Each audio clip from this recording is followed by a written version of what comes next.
Hello दोस्तों, कैसे हो। मैं जितेंद्र आप लोगों का अपने YouTube channel maths with Jitendra Pal में हार्दिक स्वागत करता हूं। हम लोग पढ़ रहे थे एक्सरसाइज 3.2 मैट्रिक्स में, ठीक है। तो हम लोग उसके मैट्रिक्स में 3.2 एक्सरसाइज को कंप्लीट कर लेते हैं आज, ठीक है।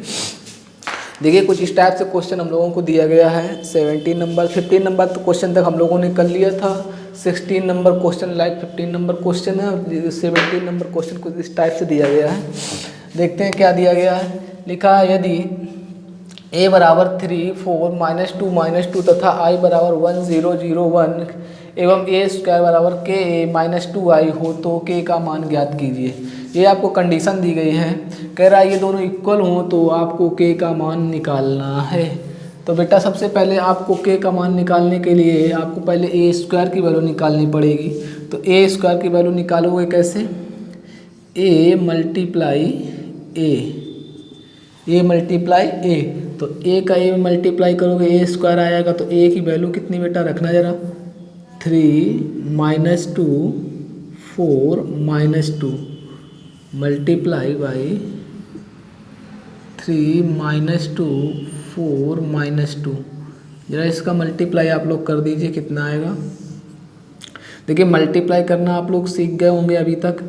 क्या करते थे, पहले रो का पहले कॉलम में, फिर पहले रो का सेकेंड कॉलम में। तो पहले रो का फर्स्ट कॉलम में जब करेंगे कितना आएगा, 3 × 3 -2 मल्टीप्लाई, ऐसे लिख देते हैं। 3 का मल्टीप्लाई 3 में किया 9 आया, 2 का मल्टीप्लाई -4 में किया कितना आया, -8। -2 का मल्टीप्लाई 4 में किया -8, ठीक। 3 का मल्टीप्लाई -6 में किया, -2 में किया कितना आया 6, और -2 का मल्टीप्लाई -2 में किया कितना है +4। 4 का मल्टीप्लाई 3 में किया 12 आया, और 2 का मल्टीप्लाई 4 में किया -8 आया। 4 का मल्टीप्लाई -2 में किया कितना आया -8, और 2 का मल्टीप्लाई -2 का मल्टीप्लाई -2 में किया कितना आया +4, ठीक है। अब आप इसको देख लीजिए कितना आएगा। ये कुछ मैट्रिक्स इस टाइप से बनेगी। 9 से 8 जाएगा 1 बचेगा, -6 से +4 जाएगा कितना बचेगा, -2 कितना बचेगा, +4। 12 से -8 जाएगा +4, और ये बचेगा -2 ठीक। इस तरह से ये आपकी मैट्रिक्स आ गई। कौन इस मैट्रिक्स का क्या होगा, a स्क्वायर के बराबर आएगी। a स्क्वायर का वैल्यू आपने निकाल लिया। अब आपको वैल्यू निकालनी है k a -2i का। तो आप यहाँ पे वैल्यू निकालिए, ठीक है। ये इधर हो गया। अब इसके बाद निकालते वैल्यू किसकी, k a -2i की। k का मान कितना है बेटा, कुछ नहीं, कांस्टेंट है, स्केलर गुणांक है। i का वैल्यू कितना था, 1 0 0 1 -2, सॉरी a है, i नहीं है। a का मान कितना है, 3 -2 4 -2 इंटू आई की वैल्यू 1 0 0 1। जरा इसको सॉल्व करिए, कितना आएगा। k का अंदर मल्टीप्लाई करिए, कितना आएगा बेटा, 3k -2k 4k -2k,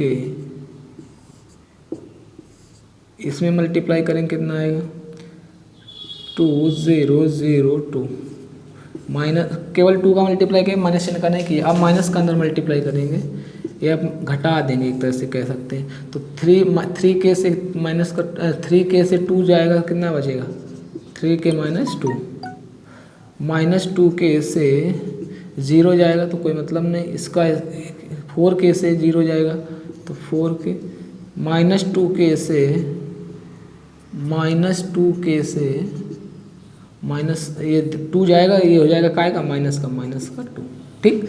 ये वैल्यू किसकी आ गई बेटा, k a -i की, ठीक। अब ये दोनों वैल्यू कैसी हैं, इक्वल। के a square bar k a -2i है। जरा इन दोनों मैट्रिक्स को आप इक्वल करें, क्योंकि ये दोनों वैल्यू कैसी हैं, इक्वल।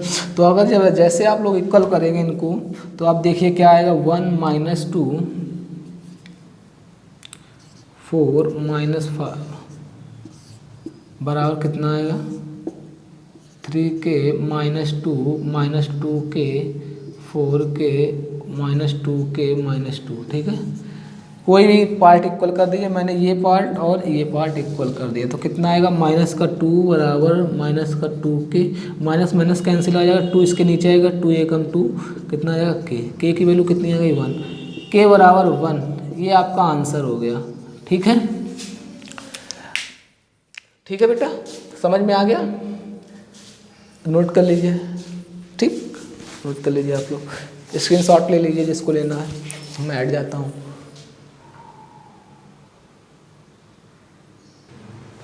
देखिए अगला क्वेश्चन कुछ इस टाइप से दिया गया है।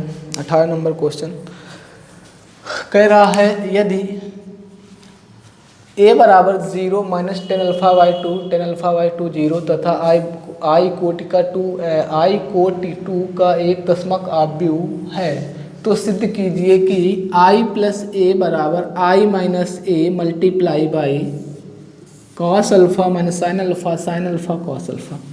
इनकी वैल्यू दोनों की आपको इक्वल दिखानी है। ठीक है, तो सबसे पहले आप क्या निकालेंगे, a माइनस आई माइनस ए आप निकाल लेते हैं। जरा यहाँ निकालिए i प्लस ए पहले निकाल लेते हैं। i प्लस ए बराबर कितना आएगा, i की वैल्यू बेटा कितनी थी 1001। i देखिए क्या लिखा है, कोट 2 का एक दशमक आव्यूह मतलब आइडेंटिटी मैट्रिक्स है। आइडेंटिटी मैट्रिक्स 2 कोस की क्या होती है 1001। कोड 2 की अगर हम आइडेंटिटी मैट्रिक्स की बात करेंगे तो क्या होगी 1001। ये आपको पता होना चाहिए। 3 कोड की करेंगे तो आपको मालूम, और आपको पता है दशमक आव्यूह हमेशा स्क्वायर मैट्रिक्स होती है, तो उसमें जितने रो होंगे उतने ही कॉलम होंगे। इसमें 2 रो है 2 कॉलम है, तो इसका मतलब ये 2 क्रॉस 2 की है तो इसका कोड 2 ही होएगी। ठीक है बेटा, तो इसकी ये आपको पता होना चाहिए कि दशमक आव्यूह क्या होता है। ये हमने आपको पहले भी बताया था। प्लस ए का मान कितना आएगा, ये लिखा 0 माइनस का 10 अल्फा बाई 2 10 अल्फा बाई 2 और 0। Then solve it.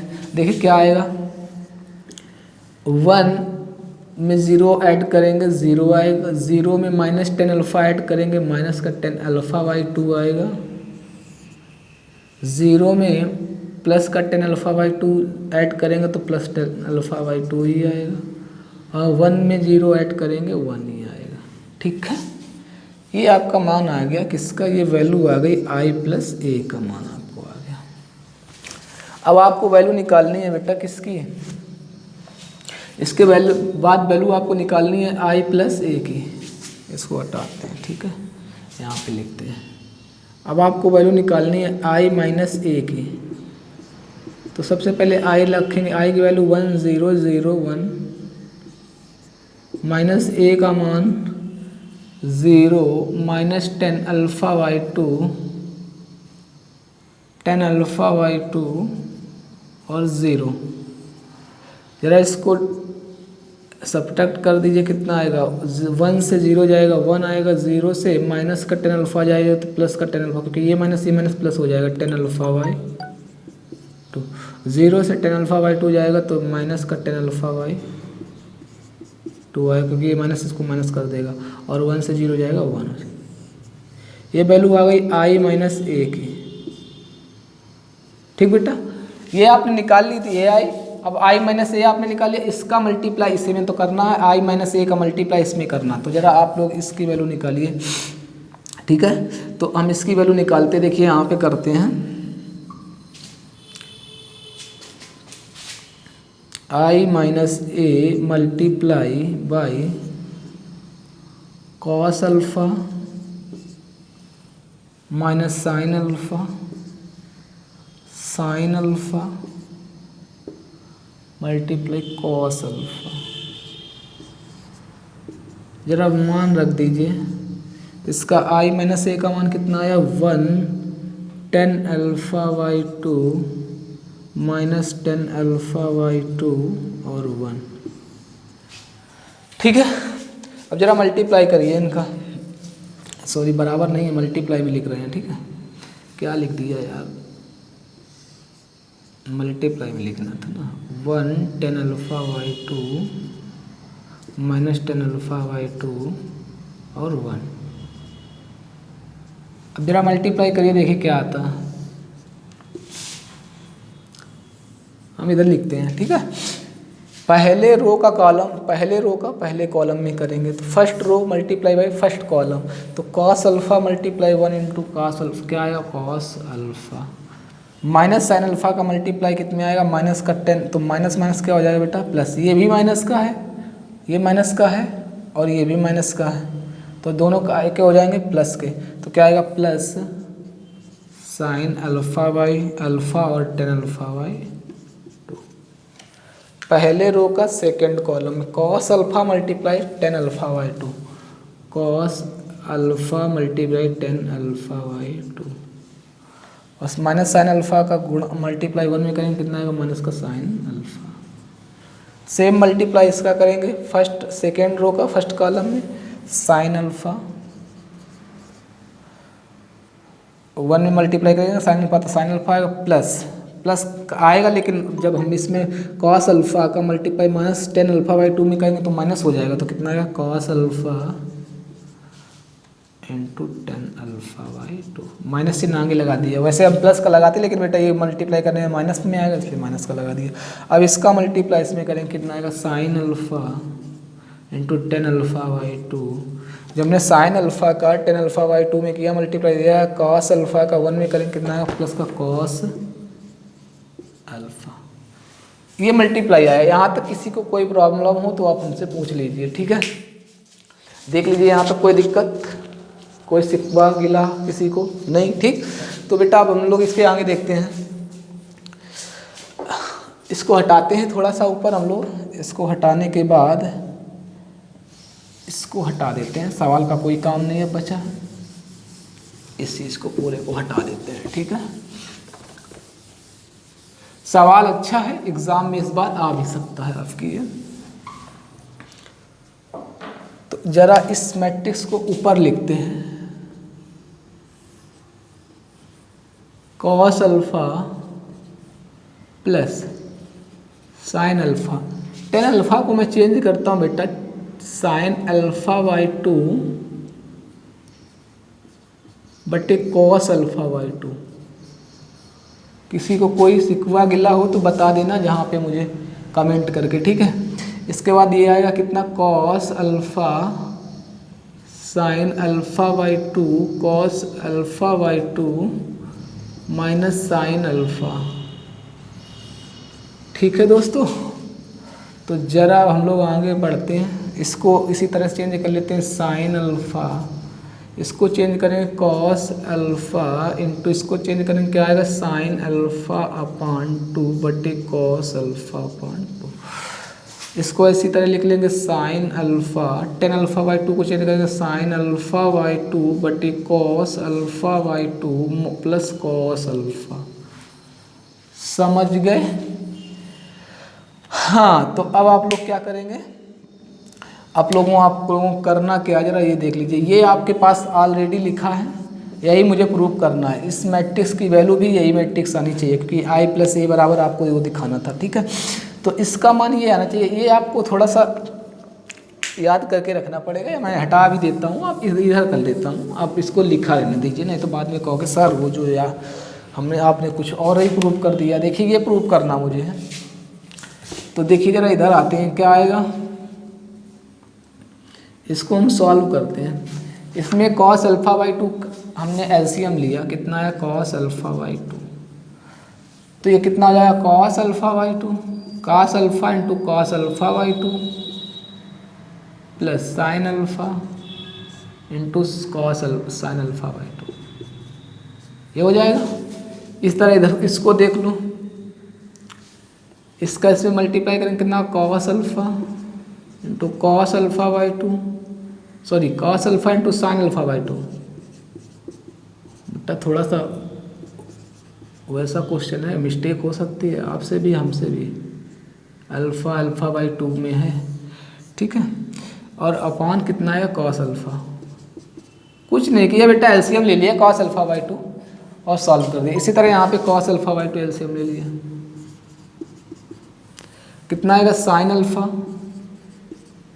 Cos alpha by 2 plus minus cos alpha into sine alpha by 2। Same यहाँ पे करेंगे, कॉस अल्फ़ा बाई 2 एलसीएम लिया, कितना आएगा sine alpha by two plus cos alpha into cos alpha by two. LCM लेके solve किया है, ये तो आप कर लोगे, ठीक है। अब जरा आप देखिए, ट्रिग्नोमेट्री आप लोगों को आती ही होगी, मैंने बहुत पढ़ाई आप लोगों को ट्रिग्नोमेट्री।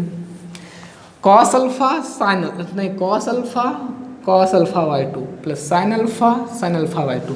अगर हम कहें कॉस ए, इसको ऐसे लिख सकते हैं cos A cos B plus sign A sine B. दोस्तों आप लोग बता सकते हैं ये फार्मूला किसका लिखा है, ये फार्मूला किसका लिखा है? तो आप कहोगे सर ये फार्मूला लिखा कॉस ए माइनस बी का, यही तो फार्मूला लिखा है। तो कॉस ए माइनस बी का लिखा है, लेकिन ए का मान यहाँ पे अल्फा है, बी का मान अल्फा बाई टू। आप कहोगे सर ये फार्मूला हो गया cos alpha minus alpha by two का upon cos alpha by two. Okay, अब आप जरा इधर आ जाइए, ये क्या लिखा है इसको देखिए, इसको अगर हम सही से लिखें तो क्या लिखा है cos A sine B minus sign A cos B. अब आप दोस्तों ये बताएं ये फार्मूला किसका लिखा है, समझ के बताइए फार्मूला किसका लिखा। तो कहोगे सर ये फार्मूला लिखा तो नहीं है, ऐसे हमें समझ में नहीं है। अगर इसको अगर हम बाद में लिख दें, इसको पहले लिख दें, ठीक है, तो ये फार्मूला अगर माइनस चिन्ह कॉमन ले लें, अगर माइनस यहाँ लगा दें, ये माइनस का कर दें, ये प्लस का कर दें, तो ये फार्मूला बन जाता है किसका कॉस, सॉरी ये फार्मूला बन जाता है sine alpha minus alpha by two का, या आप कह सकते हो ए माइनस बी का। समझ गए? तो आप यहाँ पे क्या लिख सकते हैं sine alpha minus alpha by to, क्योंकि ए को हमने अल्फा माना है, बी को हमने अल्फा बाई टू माना है, ठीक है। अब ये बनाएगा कब, जब माइनस चिन्ह कॉमन लेंगे तो ये वाला माइनस का हो जाएगा बेटा, ये प्लस का हो जाएगा, ठीक है, ये माइनस का, तो sine A cos B plus minus cos A sine B, ये फार्मूला जो है साइन ए माइनस बी का, ठीक है। इसके बाद बात करते हैं इसकी, तो जरा इसको देखिए क्या बनेगा ये तो अभी आपको फार्मूला मैंने बताया ही है, काय का फार्मूला है ये। तो आप कहोगे सर ये फार्मूला बनेगा वही, फिर इसी का जो लिखा है साइन ए माइनस बी का, तो आप कहोगे ये बनेगा sine A alpha minus alpha by two का upon cos alpha by two, ठीक है दोस्त। इसके नीचे कॉस अल्फा बाई टू आप लिख लेना, वो तो नहीं छूटेगा, वो तो बना रहेगा साथ में। इसी तरह अगर इसकी बात करें तो ये तो आपको मैंने अभी बताया, कितना लिखा cos alpha minus alpha by to बटे कॉस अल्फा बाई टू, ठीक है। ठीक, इतना समझ में आ गया होगा आप लोगों को। अब जरा इसको मैं हटाता हूँ, ऊपर लिख देता हूँ, इसको हटा देता हूँ और इस पार्ट को मैं ऊपर लिख देता हूँ। देखते रहिए, क्वेश्चन थोड़ा सा बढ़िया है, लेंथी है। अब इसको देखिए क्या आएगा, कॉस अल्फा से अल्फा बाई टू जाएगा तो बेटा कितना बचेगा कॉस अल्फा बाई टू, और कॉस अल्फा बाई टू बटे कॉस अल्फा बाई टू कितना हो जाएगा 1। यहाँ पे क्या आएगा साइन अल्फा बाई, अल्फा से अल्फा बाई टू जाएगा तो अल्फा बाई टू बचेगा, और बटे कॉस अल्फा बाई टू क्या हो जाएगा टेन अल्फा बाई टू, ठीक है। यहाँ पे क्या बचेगा साइन अल्फा बाई टू बटे कॉस अल्फा बाई, तो क्या आ जाएगा टेन अल्फा बाई टू, और ये क्या बचेगा कॉस अल्फा बाई टू बटे कॉस अल्फा बाई टू मतलब 1। ये मैट्रिक्स बची बेटा आपको। अब ये और ये जरा सेम है या नहीं है, आप देखिए अपने गंदी गंदी नज़रों से देखिए, दोनों समान आपको दिख रहे हैं ना। तो यही तो आपको प्रूफ करना था, दोनों इक्वल दिख रहे हैं, समझ गए। तो इस तरह से हमने 18 नंबर भी क्वेश्चन कर लिया। क्वेश्चन बढ़िया था, अच्छा था, उलझाऊ क्वेश्चन था, ठीक है, क्योंकि इसमें फार्मूले आर्मूले लगने थे ये सारे, और ये सारे आपको फार्मूले प्रॉब्लम करते हैं। ट्रिग्नोमेट्री आप अच्छे से पढ़ते रहेंगे, ठीक है। चलिए जरा इसका भी स्क्रीनशॉट लीजिए, फिर इसके बाद अगला क्वेश्चन बताते हैं।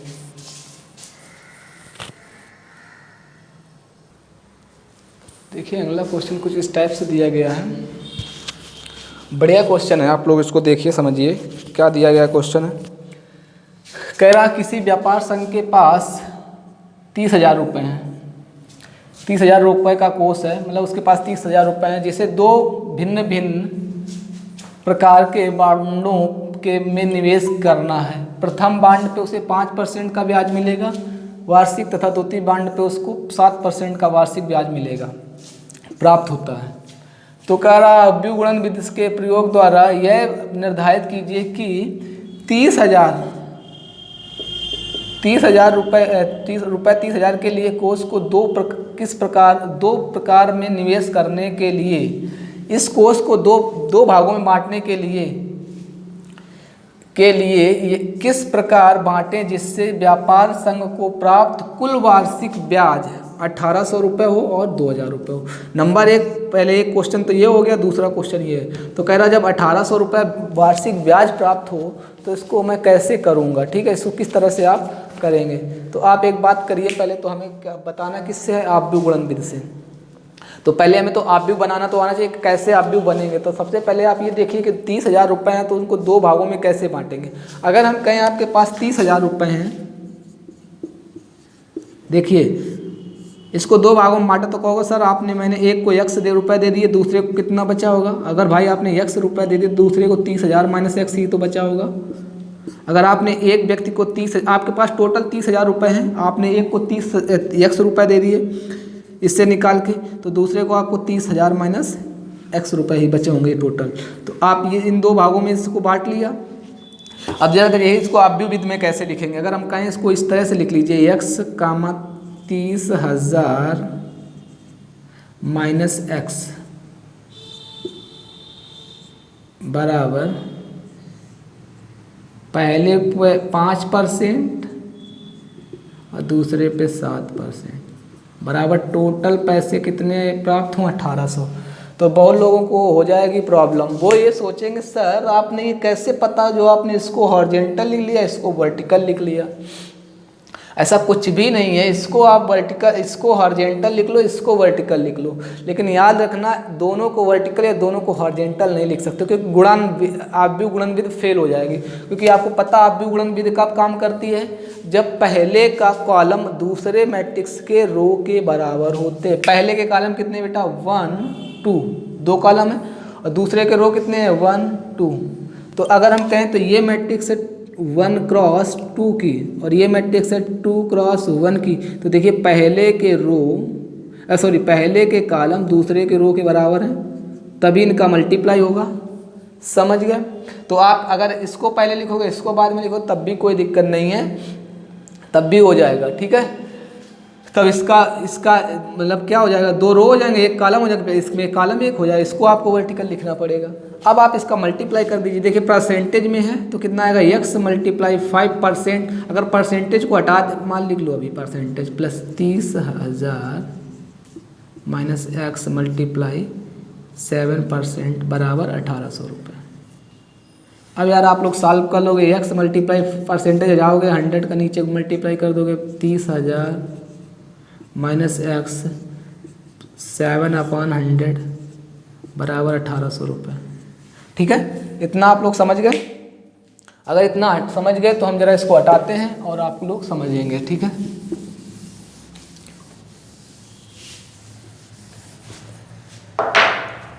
कितना आएगा, 5x/100 प्लस 7 का अंदर मल्टीप्लाई करेंगे 7 का 2,10,000 हो जाएगा, माइनस 7x बटे 100 बराबर 1,800 रुपये। आप 100 एलसीएम ले लेंगे, कितना आएगा, 5x प्लस 21 2,10,000 माइनस 7x बराबर 1,800। अगर 100 का मल्टीप्लाई कर दें इसमें तो जरा कितना आएगा, जरा देख लीजिए, 5x प्लस 21,000 2,10,000 माइनस 7x। देखिए एक बात सुनिए पहले, माइनस का 7x प्लस का 5x कितना बचेगा, माइनस का 2x प्लस 21,000 2,10,000 बराबर ये इसका मल्टीप्लाई हो जाएगा, कितना हो जाएगा 8, 2 जीरो तो ये था, 2 इसके वाले ऐड हो जाएंगे। इसको आप उधर ले जाइए, 1800 को इधर ले आइए, 21,000 कितना आएगा, हाँ -18, ठीक है, बराबर 2x। तो जरा अब इसको आप घटा दीजिए, कितना आएगा, कहोगे सर 0 0 0 सब हट जाएंगे, और ये कितना आएगा, 4 जीरो हैं, 4 जीरो आ जाएंगे, ठीक है, तो आएगा 4 जीरो आ जाएंगे, और 11 से 8 चला जाएगा, 3 बचेगा, तो 30,000 आ जाएगा, तो बराबर 2x। तो अगर हम x की वैल्यू निकालें तो 30,000 बटे 2 आ जाएगा, कितना आ जाएगा 15,000। x की वैल्यू कितनी आ गई 15,000, मतलब आपने पहले को दिया कितना 15,000, इसको दिया 15,000, तो बेटा 30,000 अगर माइनस 15,000 करेंगे तो दूसरे को भी कितना मिलेगा 15,000। जो पैसा है वो हमने 15,000 रुपये बांट दिया, 15,000 दे दिया 5% वार्षिक ब्याज की दर से, दूसरा 15,000 दे दिया मैंने 7% वार्षिक ब्याज की दर से। समझ गए? तो दोस्तों आप इसको नोट कर सकते हैं, नोट तो आपने पहले ही कर लिया होगा। अब आपको दूसरा क्वेश्चन इसी में करना है, 2,000 रुपये प्राप्त करना है। यार दोस्त कुछ नहीं करना, जहाँ पे 18,000 लिखा है यहाँ पे आप 2,000 लिख देंगे और सेम तरह से सॉल्व कर देंगे। एक्स का मान कुछ दूसरा आ जाएगा और इसका मान कुछ दूसरा आ जाएगा। समझ गए? सेकेंड क्वेश्चन भी आप लाइक इसी तरह इसका कर लेंगे। सेकेंड पार्ट केवल 18,000 की जगह 1800 की जगह 2,000 लिख देंगे और इसको सॉल्व कर देंगे इसी तरह से। ठीक है, नोट करिए, देखिए फिर इसके बाद अगला सवाल देखते हैं हम लोग।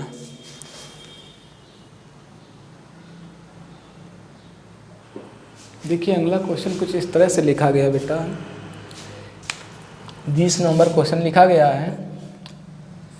किसी स्कूल की पुस्तकों की दुकान में 10 दर्जन रसायन विज्ञान, 8 दर्जन भौतिक विज्ञान तथा 10 दर्जन अर्थशास्त्र की पुस्तकें हैं।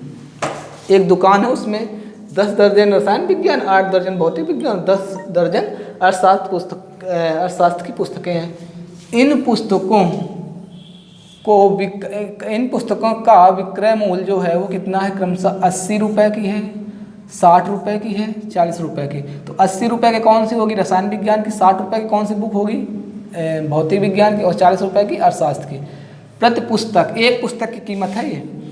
कह रहा आप बीजगणित के प्रयोग द्वारा ज्ञात कीजिए कि सभी पुस्तकों को बेचने से कुल कितनी धनराशि प्राप्त होगी। अब जितनी की पुस्तकें हैं उस बुक स्टॉल में, सारी पुस्तकें उनको बेचनी है, तो कह रहा है उसको कुल कितना पैसा मिलेगा। ठीक है, तो दोस्तों सबसे पहले हम लोग क्या करेंगे, जरा एक बात देखेंगे कि एक पुस्तक की आपको कीमत दी गई है। अगर हम रसायन की बात करें तो एक रसायन के एक पुस्तक, 10 दर्जन रसायन विज्ञान की पुस्तकें हैं। तो जरा यहाँ पे हम लिखते हैं इनको। ठीक है, आप व्यू में लिखेंगे, आप समझिए। अगर हम कहें 10 दर्जन है, एक दर्जन में 12 पुस्तकें ना, 10 दर्जन में कितनी पुस्तकें आएंगी? एक दर्जन में 12 पुस्तकें, तो 10 दर्जन में 120 पुस्तकें किसकी हो गई? रसायन की। 8 दर्जन में कितनी हो? 96 पुस्तकें हो गई, किसकी? रसायन विज्ञान की। 12 × 96, ठीक है, तो 96 पुस्तकें हो गई भौतिक विज्ञान की। रसायन विज्ञान की तो 120 पुस्तकें हो गई, भौतिक की 96 पुस्तकें हो गई, और 10 दर्जन किसकी हैं? अर्थशास्त्र की। तो ये भी कितनी हो गई? 120। ये पुस्तकें आई, नंबर ऑफ बुक्स, और पर बुक आपको कीमत दी गई है। कितनी दी गई है? रसायन की बात करें तो एक बुक की कीमत दी गई है 80 रुपये, भौतिक की बात करें तो 60 रुपये, और अगर अर्थशास्त्र की बात करें तो 40 रुपये। सिंपल है, मल्टीप्लाई कर दो। अब एक बात नहीं समझ में आई होगी आप लोगों को, आप लोग बस यही सोच रहे होंगे सर ये आप कैसे समझ लेते कि ऐसे मल्टीप्लाई करेंगे। यार मल्टीप्लाई करने के लिए हमने कंडीशन जो बताई थी वो आप उस बात को समझिए। हमने कहा था अपव्यू की कंडीशन होती है या मैट्रिक्स की कंडीशन होती है कि पहले मैट्रिक्स के कॉलम दूसरे मैट्रिक्स के रो के बराबर होंगे तभी दोनों मैट्रिक्स का मल्टीप्लाई होगा, वरना मैट्रिक्स का मल्टीप्लाई नहीं होगा। तो चाहे तो आप इसको पहले लिख ले, इसको बाद में लिख दे, तब भी मल्टीप्लाई हो जाएगा। क्योंकि देखिए इसमें कितने 1 2 3 कॉलम है, 1 रो है। अगर हम कहें तो 1x3 की मैट्रिक्स है, 1x3 की मैट्रिक्स है। इसकी बात करें तो देखिए क्या लिखा, 1 रो 2 रो 3 रो, 1 रो 2 रो 3 रो और 1 कॉलम, तो हम कहेंगे 3x1 की मैट्रिक्स। तो देखिए पहले के कॉलम दूसरे के रो के बराबर हैं, तो इसका मल्टीप्लाई हो जाएगा। या आप इसको पहले लिखेंगे, इसको बाद में लिखेंगे, तब इसमें 1 रो हो जाएगी, इसमें 1 रो हो जाएगी, और इसमें 3 कॉलम हो जाएंगे, और इसमें 3 रो हो जाएंगे। तो मतलब आपको वही मिलेगा तब भी आप मल्टीप्लाई कर सकते हैं। तो आप मल्टीप्लाई करिए, क्या 120 का मल्टीप्लाई 80 में करिए, प्लस इसका मल्टीप्लाई इसमें करिए, कितना आएगा 96 मल्टीप्लाई 60, इसका मल्टीप्लाई इसमें कर दिए 120 मल्टीप्लाई 40। इसको सॉल्व कर लीजिए, कितना आ जाएगा। सॉल्व करके जो भी आंसर आ जाएगा आप लोग कर लेंगे, ठीक है। यही जो आएगा यही आपका टोटल आंसर हो जाएगा। इसको सॉल्व करके आपका ये आंसर आ जाएगा, ठीक है। बताइए तो हम कर दें। पहले 8 का मल्टीप्लाई इसमें करो, कितना आएगा 8 दूनी 16, 8 एकम 8, 1 9 और 2 0, ठीक है, प्लस 36 और 54 और 54 और 3 कितना आएगा 54 3 57, प्लस 12 चौक 48। इन सबको ऐड कर लेना, यही आपका आंसर हो जाएगा, ठीक है। इतने रुपए उसको मिलेंगे, समझ गए। चलिए इसको भी नोट करिए। आप लोगों को हम अगला क्वेश्चन बताइए। ये यार इसको आप ऐड कर लेना, ऐड तो कर लोगे महाराज, कि ऐड करके भी बता दें। इधर देख लो 96 100 57 160 48 100 0 6 कितना आएगा 7 6 13 और 8 21 13 7 13 8 21 9 9 3 सॉरी 9 5 14 14 4 18 18 और 2 18 तो 20। ये आपका आंसर आ जाएगा। इतने रुपए आपको आए 20,100 रुपये आपको टोटल मिलेंगे, ठीक है। इतने रुपए आपको टोटल मिलेंगे। आप देख लीजिए कहीं मल्टीप्लाई मिस्टेक हो गई हो कुछ तो करना बिल्कुल यही है, कहीं मिस्टेक हो गई तो आप देख लीजिए, वैसे मिस्टेक हुई नहीं है, ठीक है। तो इतने रुपए उस दुकानदार को मिलेंगे टोटल। इसको भी नोट करिए। इसके बाद देखते हैं अगला क्वेश्चन हम लोग। फिर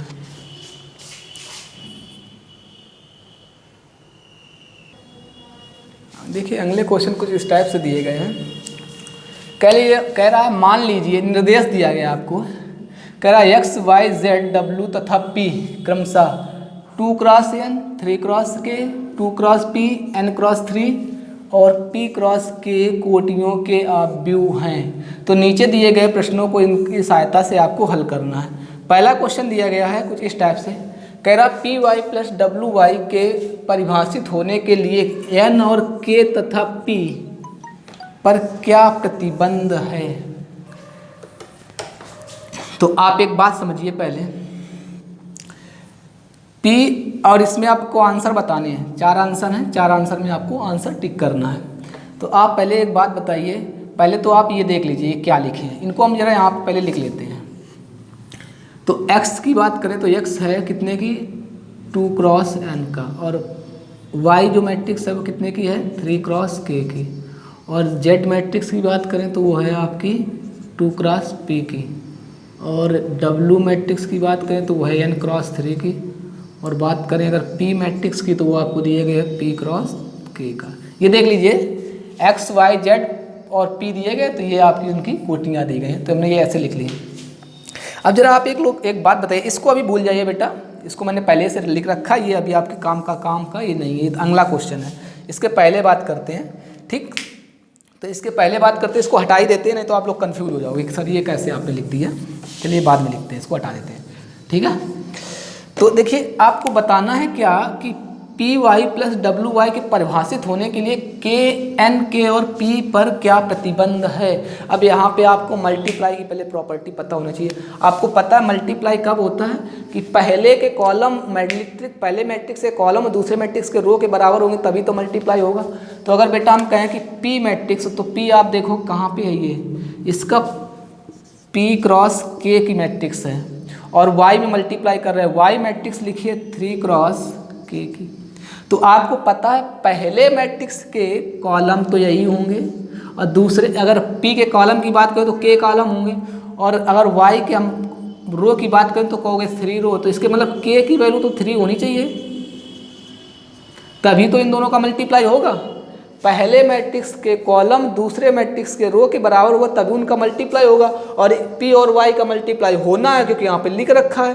तो p की मैट्रिक्स जो थी ये कैपिटल है बेटा और ये स्मॉल है, ठीक है। ये कैपिटल दिया गया, याद रखना, ये कैपिटल P है और ये स्मॉल p है। तो P क्रॉस K की मैट्रिक्स दी गई थी और ये दी गई 3 क्रॉस K की मैट्रिक्स, तो हमने लिख रखी। तो हमने मालूम है यहाँ पे ये K दिया गया, यहाँ पे 3 दिया गया, तो आपको पता हो गया कि P क्रॉस K की वैल्यू कितनी आ जाएगी 3। स्पेस पे कोई प्रतिबंध नहीं होता, पहले के कॉलम दूसरे के रो पे प्रतिबंध होता है, ठीक है।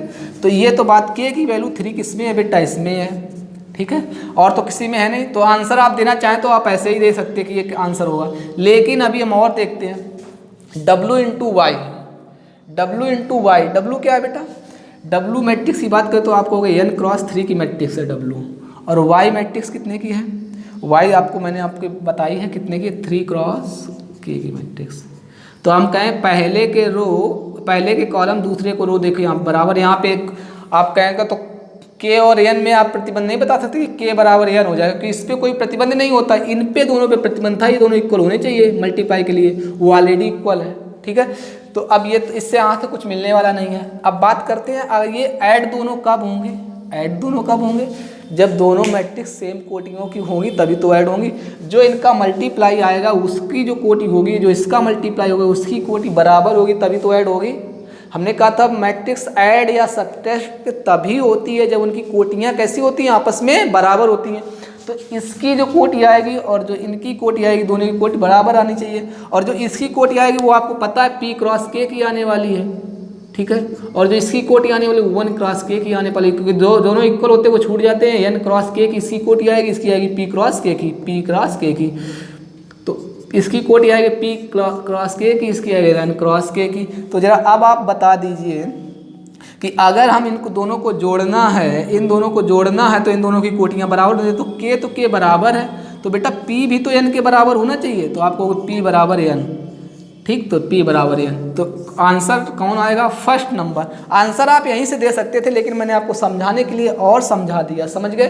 तो इस तरह से इसका आंसर हम देंगे कौन, फर्स्ट नंबर, A नंबर, ठीक है। इसको नोट करिए। इसके बाद इसका इसी से परिभाषित एक क्वेश्चन और दिया गया, उसको देख लेते हैं, जो कि है 22 नंबर, ठीक है। नोट करिए, स्क्रीनशॉट ले लीजिए आप लोग। देखिए इसका 22 नंबर इसी से करना है, इसी निर्देशता इसको भी करना है। कह रहा है n बराबर P है, यदि n बराबर P तो अब 7x - 5k की कोटि बतानी है। यार देखो, चाहे तो आप 7x की निकालो या x की निकालो। अगर x की कोट आपको पता है कितनी दी गई है, 2 क्रॉस n की, अगर इसमें 7 का मल्टीप्लाई करोगे तब भी स्केलर के मल्टीप्लाई से आप भी की कोटि पे कोई परिवर्तन नहीं होता। तो अगर x की जो कोटि होगी वही 7x की कोटि होगी। तो अगर हम 7x की कोटि की बात करें तो भी आप कहोगे 2 क्रॉस n की होगी। अगर हम कहें z की कोटि की बात करें तो z की कोटि क्या लिखी है, 2 क्रॉस p की। अगर हम कहें 5z की कोटि की बात करें तब भी क्या आएगी, 2 क्रॉस। ये कोटियाँ हैं बेटा, कोटि। तो अब एक बात बताइए जरा, इन दोनों को घटाना है, तो यार आप लोग खुद बताइए, 2 क्रॉस n से आपको 2 क्रॉस p घटाना है। तो हमें पता था कि कोटियाँ कैसी होनी चाहिए, इक्वल। तो देखिए रो तो इक्वल है पर कॉलम इक्वल नहीं है, तो कॉलम इक्वल होने चाहिए। तो आप कहेंगे n की वैल्यू p के बराबर होनी चाहिए। देख लीजिए कौन सा आप भी होगा, n की वैल्यू p के बराबर होनी चाहिए। तो आप कहोगे n की वैल्यू p के बराबर होनी चाहिए, तो आप कहोगे कौन सी कोटि होगी, तो n की जगह पे p रखेंगे। तो आप ये एक बात बताइए, हेलो, चलिए कोई नहीं आया है। हाँ, तो अगर हम आपसे पूछ रहे हैं कि आपको n के बराबर p, तो कहोगे सर n बराबर थी तो p पहले ही दिया गया था, इसमें तो कोई प्रॉब्लम ही नहीं थी यार, ये तो n बराबर p पहले हमें दे दिया गया था। तो हम कहेंगे अच्छा यार p ठीक है, तो आपको पहले दिया गया था, तो क्या कहीं p लास्ट में आ रहा, कहीं नहीं आ रहा। अच्छा कहीं n लास्ट में आ रहा, ये n, बोले हाँ सर ये आ रहा। तो हम कहेंगे इस p की जगह पे आपको n रख देना है। n आपको ऑलरेडी दिया ही गया है ये, तो p की वैल्यू n के बराबर है। तो आप कहोगे p की वैल्यू n के बराबर है। तो अगर हम इसकी मैट्रिक्स की बात करें, एक मिनट यार, ये वो मार्कर कहाँ गया, एक मिनट बेटा।